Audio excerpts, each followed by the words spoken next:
সুপ্রিয় শিক্ষার্থীবৃন্দ, আসসালামু আলাইকুম।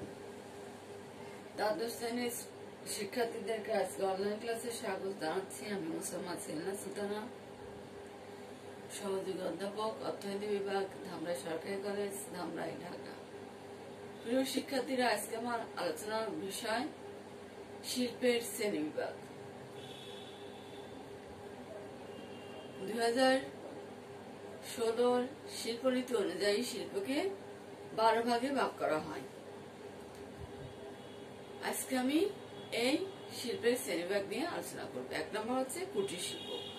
কুটির শিল্প প্রধানত পারিবারিক শ্রমের ভিত্তিতে পরিচালিত হয়। এখানে যারা কাজ করে সবাই হচ্ছে পরিবারের সদস্য।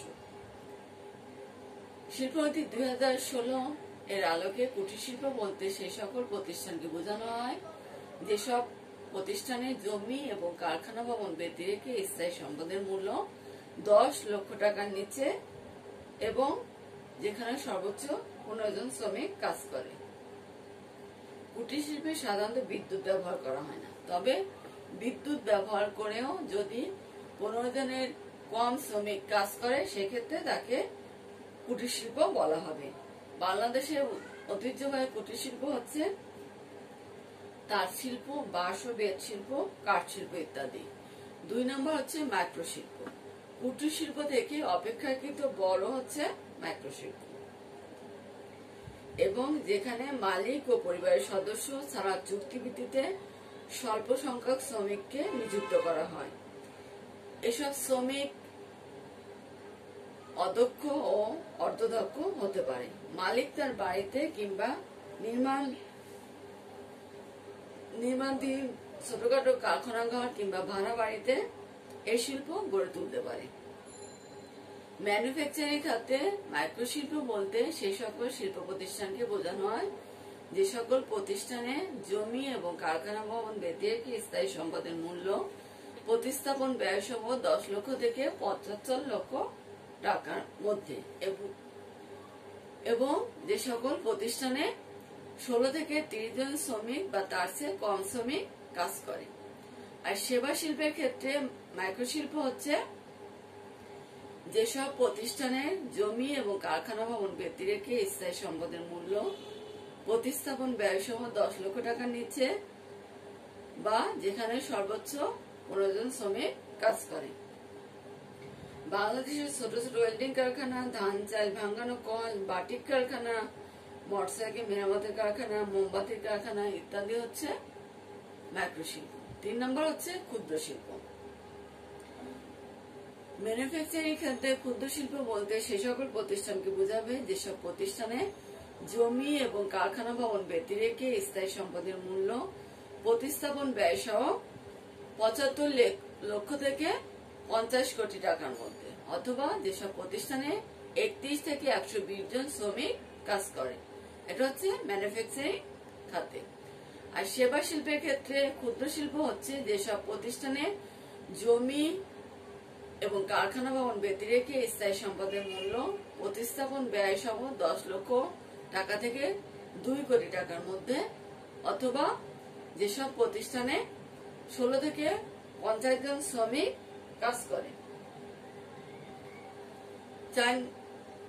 ক্ষুদ্র শিল্পের উদাহরণ বাংলাদেশে হচ্ছে তাঁত শিল্প, রেশম শিল্প, মীর শিল্প, বিড়ি শিল্প, লবণ শিল্প, কাঁসা ও পিতল শিল্প ইত্যাদি। 4 নম্বর হচ্ছে মাঝারি শিল্প। মাঝারি শিল্প হচ্ছে ম্যানুফ্যাকচারিং খাতে সেসব প্রতিষ্ঠানকে বোঝাবে যেসব প্রতিষ্ঠানে জমি এবং কারখানা ভবন ব্যতি রেখে স্থায়ী সম্পদের মূল্য হচ্ছে 15 কোটি টাকা থেকে 50 কোটি টাকার মধ্যে, অথবা যেসব প্রতিষ্ঠানে 121 থেকে 300 জন শ্রমিক কাজ করে। তবে তৈরি পোশাক প্রতিষ্ঠান বা শ্রম ঘন শিল্প প্রতিষ্ঠানের ক্ষেত্রে মাঝারি শিল্পে শ্রমিকের সংখ্যা হবে সর্বোচ্চ 1000 জন। সেবা শিল্পের ক্ষেত্রে শিল্প বলতে সে সকল প্রতিষ্ঠানকে বোঝানো হয় যেসব প্রতিষ্ঠানে জমি এবং কারখানা ভবন ব্যতি রেখে স্থায়ী সম্পদের মূল্য প্রতিস্থাপন ব্যয় সহ 2 কোটি টাকা থেকে 30 কোটি টাকার মধ্যে, অথবা যেসব প্রতিষ্ঠানে 51 থেকে 120 জন শ্রমিক কাজ করে। মাঝারি শিল্প মূলত হচ্ছে বৃহৎ শিল্প এবং ক্ষুদ্র শিল্পের মাঝামাঝি অবস্থান করে। মাঝারি শিল্প বৃহৎ শিল্পের মতো উন্নত প্রযুক্তি ব্যবহার করে, তবে এক্ষেত্রে মূলধন বৃহৎ শিল্পের তুলনায় কম। বাংলাদেশে বহু সংখ্যক মাঝারি শিল্প গড়ে উঠেছে এবং এদের সংখ্যা ক্রমবর্ধমান। বাংলাদেশে বর্তমানে উল্লেখযোগ্য মাঝারি শিল্প হচ্ছে চামড়া শিল্প, সিগারেট শিল্প, সাবান শিল্প, দিয়াশলাই শিল্প ইত্যাদি। 5 নম্বর হচ্ছে বৃহৎ শিল্প। ম্যানুফ্যাকচারিং খাতে বৃহৎ শিল্প বলতে সে সকল প্রতিষ্ঠানকে বোঝানো হয় যে সকল প্রতিষ্ঠানের জমি এবং কারখানা ভবন ব্যতি রেখে স্থায়ী সম্পদের মূল্য হচ্ছে 50 কোটি টাকার অধিক, অথবা যেসব প্রতিষ্ঠানে 300 জন অধিক শ্রমিক কাজ করে। যেসব তৈরি পোশাক বা শ্রমগণ শিল্প প্রতিষ্ঠানে শ্রমিকের সংখ্যা 1000 অধিক তাদেরকে বৃহৎ শিল্প বলা হবে। অর্থাৎ পোশাক শিল্পের ক্ষেত্রে শ্রমিক সংখ্যা 1000 বেশি হলে সেগুলোকে বৃহৎ শিল্প বলা হবে। আর সেবা শিল্পের ক্ষেত্রে বৃহৎ শিল্প হচ্ছে সেই সকল শিল্প প্রতিষ্ঠান যে সকল শিল্প প্রতিষ্ঠানে জমি এবং কারখানা ভবন ব্যতি রেখে স্থায়ী সম্পদের মূল্য হচ্ছে প্রতিস্থাপন ব্যয় সহ 30 কোটি টাকার অধিক, অথবা যেসব শিল্প প্রতিষ্ঠানে 120 জনের অধিক শ্রমিক কাজ করে। বৃহৎ শিল্প বলতে সাধারণত কি বোঝানো হয়? বড় শিল্প, যে শিল্পে কি হচ্ছে অধিক মূলধন, অনেক শ্রমিক এবং প্রচুর পরিমাণ কাঁচামাল ব্যবহার করে আধুনিক তথা উন্নত প্রযুক্তির সাহায্যে বিপুল পরিমাণ দ্রব্য সামগ্রী উৎপাদন করা হয়, তাকে বলা হচ্ছে বৃহৎ বা বৃহদায়তন শিল্প। বাংলাদেশে পাট শিল্প, বস্ত্র শিল্প, সিমেন্ট শিল্প, সার শিল্প, কাগজ শিল্প, চিনি শিল্প, জাহাজ নির্মাণ শিল্প, লৌহ ইস্পাত শিল্প ইত্যাদি হচ্ছে বৃহৎ শিল্পের অন্তর্ভুক্ত। তাহলে বৃহৎ শিল্প বলতে কি বোঝানো হয়? ম্যানুফ্যাকচারিং খাতে হচ্ছে যে সকল প্রতিষ্ঠানে স্থায়ী সম্পদের মূল্য 50 কোটি টাকার অধিক, অথবা যে সকল প্রতিষ্ঠানে 300 জন অধিক শ্রমিক কাজ করে। তবে তৈরি পোশাক বা শ্রমগণ শিল্প প্রতিষ্ঠানের ক্ষেত্রে শ্রমিকের সংখ্যা 1000 এর অধিক হলে সেগুলোকে বৃহৎ শিল্প বলা হবে। এবং সেবা শিল্পের ক্ষেত্রে বৃহৎ শিল্প হচ্ছে যে সকল প্রতিষ্ঠানে স্থায়ী সম্পদের মূল্য 30 কোটি টাকার অধিক, অথবা যে সকল প্রতিষ্ঠানে 120 জনের অধিক শ্রমিক কাজ করে। 6 নম্বর হচ্ছে হাইটেক শিল্প। জ্ঞান ও প্রযুক্তি নির্ভর, উচ্চ প্রযুক্তি ভিত্তিক, পরিবেশ বান্ধব এবং আইটিএস বা গবেষণা ও উন্নয়ন নির্ভর শিল্পকে হাইটেক শিল্প বলা হয়। অর্থাৎ জ্ঞান ও প্রযুক্তি নির্ভর, উচ্চ প্রযুক্তি ভিত্তিক, পরিবেশ বান্ধব শিল্পকে বলা হচ্ছে হাইটেক শিল্প। বাংলাদেশ সরকার গাজীপুরের কালিয়াকৈরে একটি হাইটেক পার্ক প্রতিষ্ঠা করেছে। তাহলে হাইটেক শিল্প হচ্ছে জ্ঞান ও প্রযুক্তি নির্ভর, উচ্চ প্রযুক্তি ভিত্তিক, পরিবেশ বান্ধব শিল্পকে হাইটেক শিল্প বলা হচ্ছে।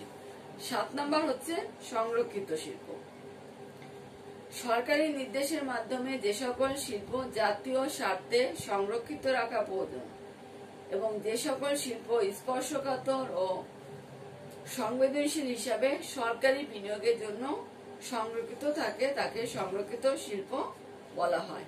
অর্থাৎ যে সকল শিল্প জাতির স্বার্থে সংরক্ষণ করা প্রয়োজন এবং যে সকল শিল্প সংরক্ষণশীল এবং সংবেদনশীল হিসাবে শুধুমাত্র সরকারি বিনিয়োগের জন্য সংরক্ষিত তাকে সংরক্ষিত শিল্প বলা হয়। যেমন অস্ত্রশস্ত্র, সামরিক সরঞ্জাম ও যন্ত্রপাতি, পারমাণবিক চুল্লি, সিকিউরিটি প্রিন্টিং, টাকশাল, বনায়ন ও সংরক্ষিত বনমের সীমানায় যান্ত্রিক আহরণ ইত্যাদি হচ্ছে সংরক্ষিত শিল্পের উদাহরণ। 8 নম্বর হচ্ছে অগ্রাধিকার শিল্প। শিল্পের প্রবৃদ্ধি অর্জন, কর্মসংস্থান সৃষ্টি, রপ্তানি আয় বৃদ্ধি সহ দারিদ্র্য বিমোচনে উল্লেখযোগ্য অবদান রাখার সম্ভাবনাকে সামনে রেখে যে শিল্পে প্রয়োজনীয় গবেষণা পৃষ্ঠপোষকতা দেওয়া হয় তাকে অগ্রাধিকার শিল্প বলা হয়। অর্থাৎ যে সকল শিল্প হচ্ছে বিকাশমান এবং যারা দেশের রপ্তানিতে ক্রমবর্ধমান ভাবে অবদান রাখতে পারবে সে সকল শিল্পকে অগ্রাধিকার শিল্প বলা হয়। এই সকল শিল্পে কর, রেয়াত, শুল্ক সুবিধা সহ নানাবিধ সুযোগ সুবিধা দেওয়া হয় সরকারের পক্ষ থেকে। অর্থাৎ অগ্রাধিকার শিল্পের উদাহরণ হচ্ছে জাহাজ নির্মাণ শিল্প, প্লাস্টিক শিল্প, সিমেন্ট শিল্প, আসবাবপত্র শিল্প, প্রসাধনী ও টয়লেটের শিল্প, হিমায়িত মৎস্য শিল্প ইত্যাদি। অর্থাৎ যে সকল শিল্পগুলো হচ্ছে বিকাশমান এবং ক্রমবর্ধমান ভাবে দেশের রপ্তানিতে অবদান রাখতে পারবে সেগুলোকে বলা হচ্ছে অগ্রাধিকার শিল্প। এরপরে হচ্ছে 9 নম্বর নিয়ন্ত্রিত শিল্প।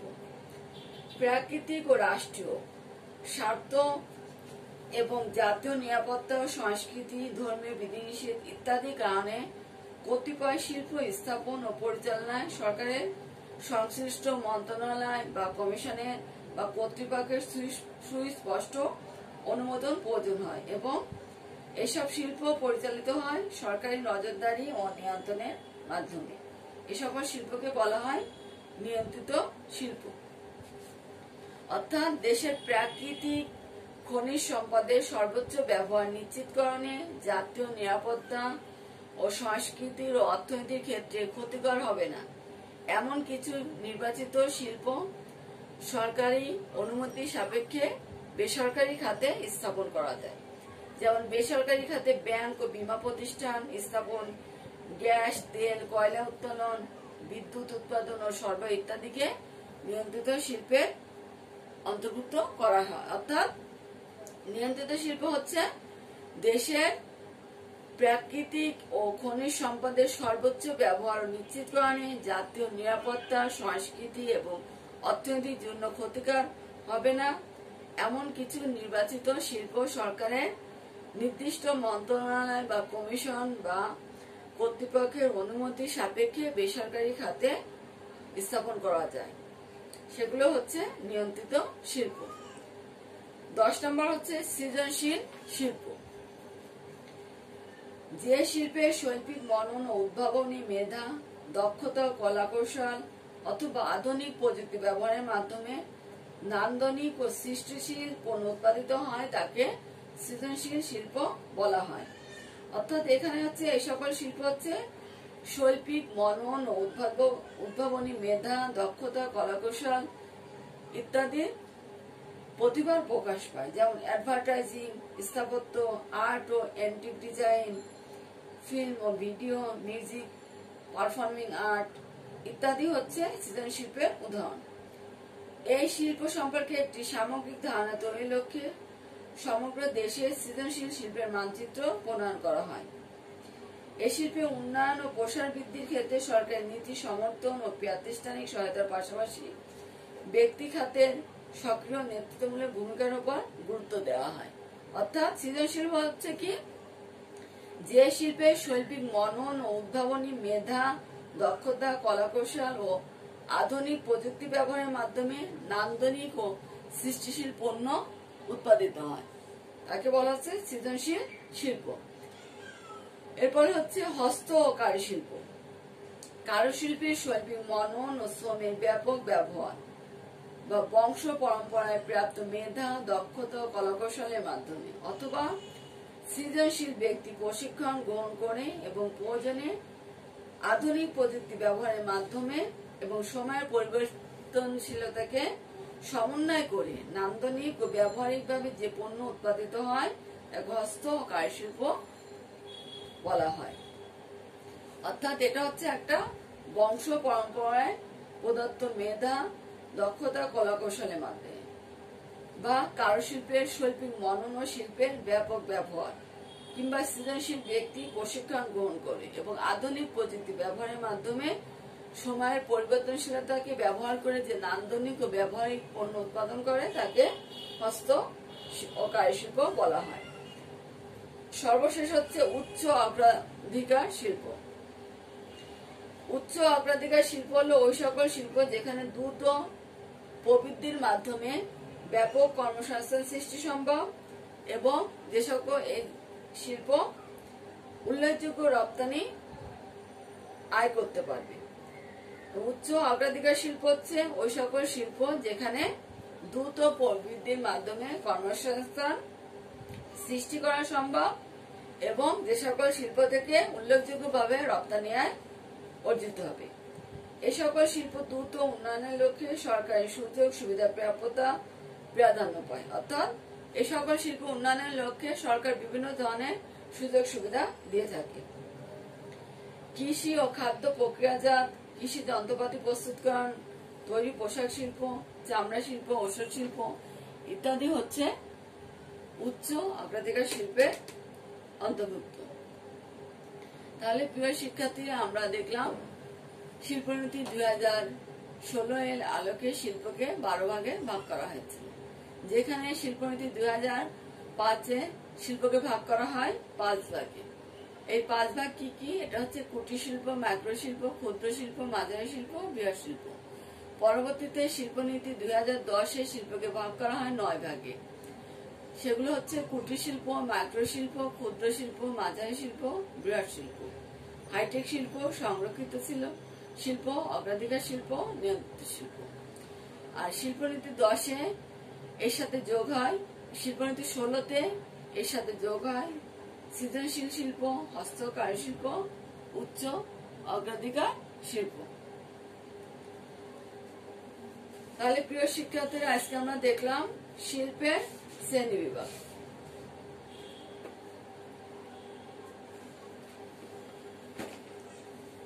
এখন আমরা দেখব কুটির শিল্পের বৈশিষ্ট্য। কুটির শিল্পের কি বৈশিষ্ট্য?